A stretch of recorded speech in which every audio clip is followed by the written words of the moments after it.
কেউ জ্বর ভালো হয়ে যাওয়ার পরে ডেঙ্গুতে আক্রান্ত, কারো ক্ষেত্রে জ্বর শুরুর 2-1 দিনের মধ্যেই এমন ঘটনা রয়েছে।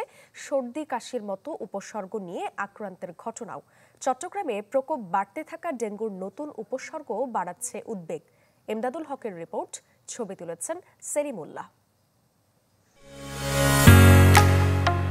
ঢালাইয়ের সেরা প্রিমিয়ার সিমেন্ট। চট্টগ্রাম মেডিকেলের ডেঙ্গু কর্নার, যেখানে ৩৯ জন সহ শুধু এই হাসপাতালেই রোববার পর্যন্ত চিকিৎসাধীন ৭১ জন ডেঙ্গু রোগী। গত দিন কয়েকের ব্যবধানে মেডিকেলই শুধু নয়, নগরীর অন্যান্য হাসপাতালেও হু হু করে বেড়েছে ডেঙ্গু রোগীর সংখ্যা। আক্রান্তদের অনেকের ক্ষেত্রে দেখা গেছে সর্দি কাশির উপসর্গ, যা একেবারেই নতুন।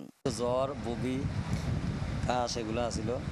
আজকে 4 দিন পেট ব্যথা ছিল, জ্বর, তারপরে খাবার দাবার খেতে পারতাম না, বমি ভাব ছিল, গায়ে জ্বর, মাথা ব্যথা ছিল, আর কাশি আর জ্বর আর প্রচণ্ড গা ব্যথা। চিকিৎসকরা বলছেন, সাধারণ জ্বর, পাতলা পায়খানা, বমি এমন সব উপসর্গ নিয়ে ডেঙ্গু আক্রান্তরা এলেও এবার অনেকে আসছেন সর্দি কাশি নিয়ে। অনেক ক্ষেত্রে জ্বর ভালো হয়ে যাওয়ার পর ধরা পড়ছে ডেঙ্গু। তাছাড়া আগে 4-5 দিন পর আক্রান্ত হলেও এখন জ্বরের 2-1 দিনের মধ্যেই অনেকের অবস্থা খারাপ হচ্ছে। আগে ডেঙ্গুর একটা রিস্ক পিরিয়ড ছিল, যেমন 3-4 দিন জ্বরের পরে রোগী ফেব্রুয়ারি পিরিয়ডে রোগীগুলো সাধারণত ডেঞ্জার পিরিয়ড শুরু হতে, এবার দেখা যায় এটা একটু আর্লি হচ্ছে। কিছু রোগী পাওয়া যাচ্ছে অত তার প্লেটলেট কাউন্ট কমে যাচ্ছে সিবিসিতে, যেটা ডেঙ্গুতে হয়। আরও কিছু রোগ কিন্তু তার ডেঙ্গু টেস্ট নেগেটিভ আসছে। এবার সেই রকম সিমটমসগুলো ভেরিয়েশন অফ সিমটম আমরা দেখতে পাচ্ছি। ভেরিয়েশন মানে হচ্ছে যে সর্দি কাশি নিয়েও ডেঙ্গু রোগীগুলো আমাদের কাছে নিয়ে আসতেছে। আমরা এবার যেটা পাচ্ছি, ডেঙ্গু রোগীর জ্বরের লক্ষণ বা ডেঙ্গু টেস্ট নেগেটিভ, সেই ক্ষেত্রেটা খুব অ্যালার্মিং।